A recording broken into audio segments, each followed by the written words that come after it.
నమస్తే, నేను సిరి.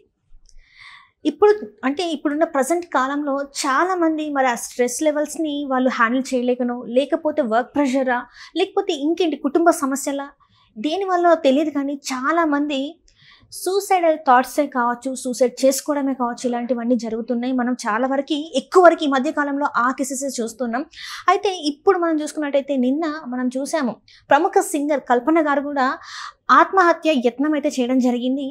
మరి ఎందుకు అన్ని రకాలుగా కూడా ఇంత మంచి పేరు సంపాదించుకొని ఇండస్ట్రీలో తను పాడే పాటలు మనం చాలాసార్లు వినే ఉంటాం. సో ఇంత మంచి సింగర్ అయ్యుండి కూడా తను ఆత్మహత్య యత్నం చేయడానికి గల కారణాలు ఏంటి, అసలు ఎందుకు ఇలాంటి మైండ్ సెట్ వస్తుంది అందరిలో?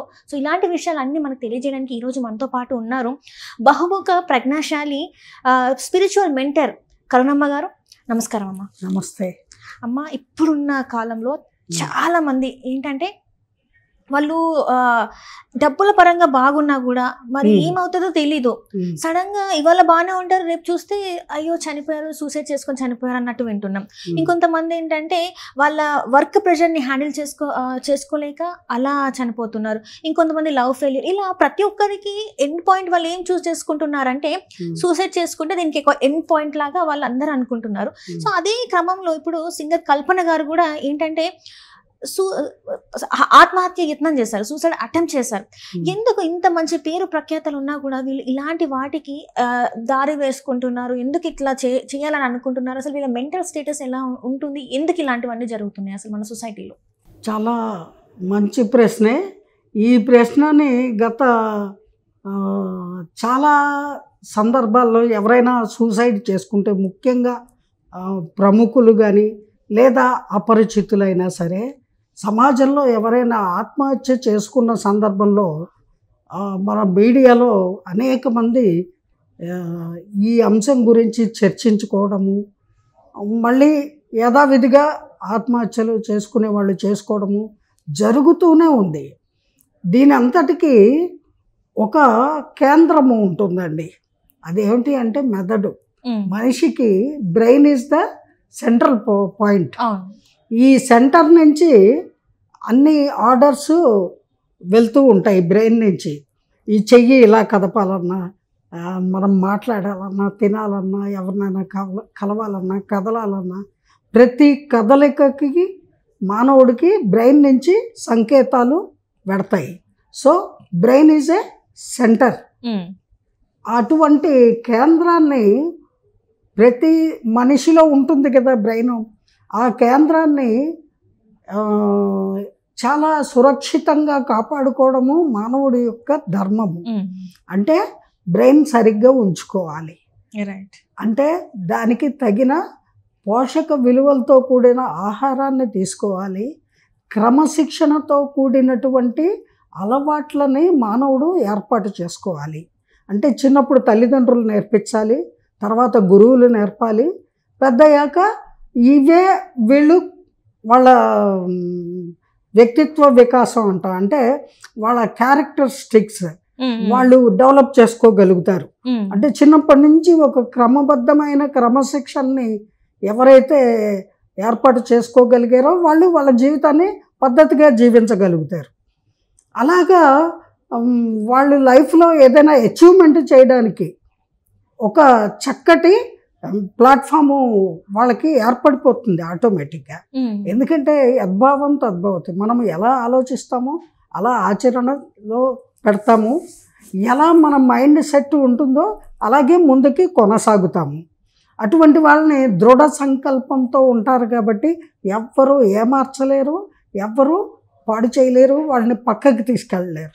వాళ్ళు స్ట్రైట్ ఫార్వర్డ్గా వాళ్ళ లైఫ్ ట్రావెల్ చక్కగా చేయగలుగుతారు.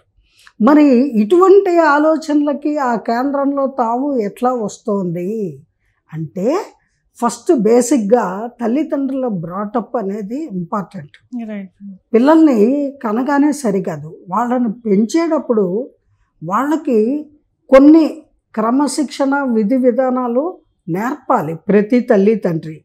అమ్మ ఇలా ఉండు, ఇలా ఉండు, ఇలా ఉండాలి, ఇలా చేయాలి పనులు అని ఆడపిల్లకి కానీ మగపిల్లవాడికి కానీ తల్లిదండ్రులు ఫస్ట్ గైడెన్స్, ఆ తర్వాత స్కూల్లో టీచర్స్, ఆ తర్వాత వాళ్ళకి జీవితంలో ఎదురయ్యే సంఘటనలు, అలాగే ఎదురయ్యే మనుషులు, రకరకాల మెంటాలిటీసు, వాటిని వీళ్ళు ఎలా ఎదుర్కోవాలి, అందుకు కావలసిన మానసిక శారీరక దృఢత్వాన్ని వీళ్ళు అప్పటికే సంపాదించుకోగలిగి ఉండాలి. అలా సంపాదించుకోవాలి అంటే వీళ్ళకి పునాది చిన్నప్పటి నుంచి స్ట్రాంగ్గా ఉండాలి. అటువంటిది ఏ వ్యక్తులకైతే లోపిస్తుందో అటువంటి వాళ్ళు ఎక్కువగా ఈ సూసైడల్ టెండెన్సీకి గురవుతారు. ఎందుకంటే ఈ ఆత్మహత్య చేసుకోవాలి అనే థాటు చాలా బాల్య దశ నుంచి కూడా వాళ్ళ మైండ్లో కొందరికి ఉంటుందండి. దానికి కారణం ఏంటి అనేది నేను చెప్పాను కదా, అది కరెక్టా రాంగా అనేది తెలియని వయసులోనే బీజం పడిపోతుంది మైండ్లో. అదే అమ్మ, ఇప్పుడు ఏంటంటే అమ్మ, చాలా మంది టీనేజర్స్ పిల్లలు, అంటే 6th నుంచి వెళ్ళి 10th క్లాస్ చదివే పిల్లలు కూడా చాలా మంది ఇట్లాంటి వాటికి పాల్పడుతున్నారు.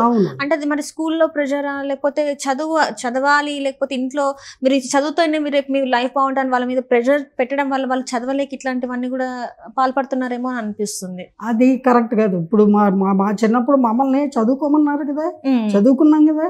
ఇప్పుడు నాకు 62 ఏళ్ళు, మరి నేను బాగానే ఉన్నాను కదా, మీకు 22 దాటి ఉంటుంది, మీరు బాగానే ఉన్నారు కదా. అంటే మన బ్రాటప్ కరెక్ట్గా జరిగింది, అందువల్ల మనలో అటువంటి ఆలోచనలకి తావు లేదు అని అర్థం. వాళ్ళ బ్రాటప్లో సమ్వేర్ సంథింగ్ రాంగ్ జరిగింది, అందువల్ల వాళ్ళ మెదడులో అటువంటి ఆలోచన విధానం అనేది చిన్నప్పుడే ఏర్పడిపోయింది. దాన్ని పిరికితనము, భయము, లేదా ఆందోళన, ఇంకా ఏవైనా పేర్లతో మనం పిలవచ్చు. ఆత్మ న్యూనతాభావము, గిల్టీ ఫీల్, లేదా మొండితనము, పెంకితనము, నేను ఇది సాధించాలి, ఒకవేళ సాధించలేకపోతే ఇంక వేస్ట్ నా లైఫ్ అని అనుకోవడము. అది చాలా పొరపాటు అండి. సాధించలేకపోతే నష్టమా? సాధించిన వాళ్ళు మాత్రం ఏం చేస్తున్నారు? ఇప్పుడు 18 సంవత్సరాలు మన భారతదేశానికి ప్రధానమంత్రిగా ఇందిరాగాంధీ గారు పరిపాలన చేశారు. అవునమ్మా. చివరికి ఆవిడ మృత్యువు ఎలా రాసిపెట్టి ఉంది?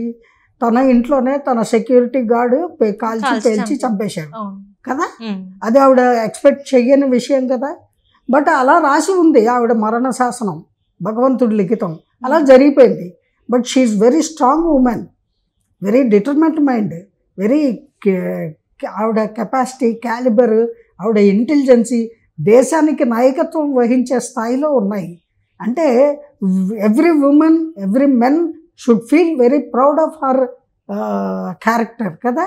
అటువంటి ఒక ఉన్నతమైన పదవిని చేపట్టిన ఒక మహిళ మన భారతదేశంలో, భారతీయురాలు అంటే మనం ఎంతో గర్వించేవాళ్ళం అప్పటికి ఇప్పటికీ కూడా.